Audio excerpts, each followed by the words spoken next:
My name is Laura, and we are the proud owners of the Third Door. And we're excited today because they're going to share with us the story behind the opening of this very exciting new 1920s style cocktail bar here on the Marietta Square. So share with me a little bit about your background. Let's start there. If you go all the way back to the beginning, we met at theater school at UCLA. Oh, wow. Where I got my undergrad and Ted was getting his master's. So I think if you look around the Third Door, you'll see a lot of theatricality, a lot of theatrical elements here in this space. The history of this building, do you know much about the history? It's been owned by the same family for coming up on, I think, 80 plus years, a Marietta family. And in fact, the matriarch of the family grew up playing in this garage. It was owned by her dad. And he operated the McPherson Tire Shop, which is what the mural on the outside of the building pays homage to. So his daughter is the owner of the building, and her children are actively involved in managing the property. And so we know it's been through several life cycles. It's been a filling station, it's been a retail store, it's been the home of the Marietta Trolley. Sure.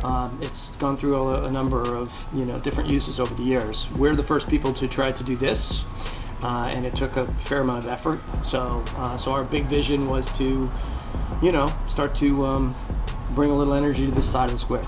So let's talk a little bit about the space. So you have 3 distinct spaces. So kind of share with me a little bit about your vision in each space. So the one we're sitting in right now we call the Jalopy Gallery, because we could just see an old truck sitting in here being worked on. Because we also do private events, we wanted this to be a really flexible space. So for example, this drink rail that we're sitting at is like a Murphy bed ironing board. They can fit flat up against the wall. So the whole room could have 0 or it can have 8. When we planned the space, we weren't counting on social distancing. So right now there are hidden boards, we'll be able to fit. Behind. There's one right there, yeah. So almost twice as many people could fit in here when we're not worrying about giving people space. So tell me about the outdoor space. Sure, so we call that the pump yard, because again, it was where the pumps used to be. Again, a flexible space, but we have our beer garden tables out there, and you'll notice the flower planters, we created those to separate our space from the sidewalk. And it was because of the necessities of social distancing that we realized, oh wow, those are 7 feet apart. Because of COVID and because of the need for social distancing, we actually added extra countertops and umbrellas and bar stools to those flower planters. Oh yeah. To create more outdoor seating. So now you've got one more room. Really, it was previously the old office for the gas station, or as they called them in those days, the filling station. And ultimately we transformed that into our bar. And we have reclaimed wood that came from an old schoolhouse in North Carolina. We have reclaimed beadboard that came from an old farmhouse in South Georgia. We have all sorts of, original materials in there that date back to the 20s and 30s. And it's really our, more intimate space for people who want a more loungy kind of, speakeasy experience. Romantic and a little bit, and you can watch the bartenders do what they do. And but we even have more surprises coming, so we're not even done yet. Cool. So how often do you have music? It varies, but anywhere from 1 to 3 nights a week. Wow, that's great. And it's local talent usually? At this point, I mean, we've only been open about 6 weeks, so it takes time to develop the relationships with the bands and with the local musicians. Ultimately, I think our goal is going to be to probably feature both local and traveling musicians. The hard part is that music for most people is an afterthought. I'll pick a little corner, I'll move a table out of the way, we'll put a performer over there in the corner. It's not like a core part of their program. For us, we always intended for it to be a core part of the program. So let's talk about your menu, your cocktail menu. How did it come about?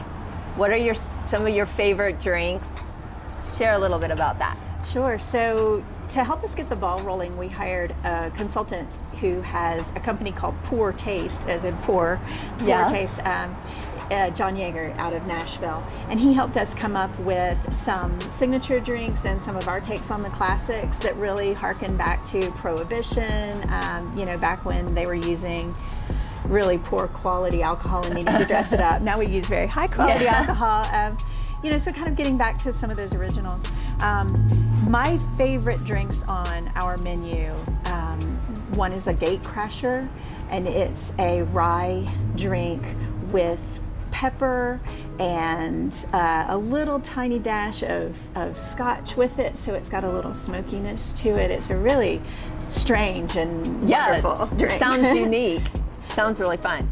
And my favorite drink on our menu is actually one that we didn't create, but that we refashioned a bit, and that is the Sazerac, which is a classic cocktail that is known for really originating in New Orleans. Sazerac is a Pernod rinse, which is almost like a licorice liqueur, and then it's also got bourbon and a mix of a couple of other bitters. Yeah. So if you're looking for something unique, it's a great place to go. But what about your other spirits? You offer top shelf liquor, beer, wine, everything? Yeah, we have we do not have a tap system. So what we do have is a selection of curated beers that we offer, as well as a small selection of wines in different vintages and varietals. But really, we ultimately are at the root of it a cocktail bar. Yeah. And but certainly, if someone wants to have a glass of wine or a beer, we can offer that as well. Yeah, great variety. So this is an amazing space. What are you hoping your legacy is going to be? We get a little sentimental sometimes, thinking, well, we know for sure that there will be people, we've got some people this weekend who are getting married here, but there will also be people who might get engaged in this space. They may remember the Halloween night in the pandemic when everybody was wearing masks. That might be something that somebody remembers for the rest of their life. So even if we don't know what all of those memories are, we're excited knowing that we're helping create some. So thanks for watching the My Marietta Show, where we explore the people, places, events, and stories that make My Marietta amazing. So next time you're in the mood for a handcrafted cocktail, don't forget to stop by the third door. Cheers. Cheers.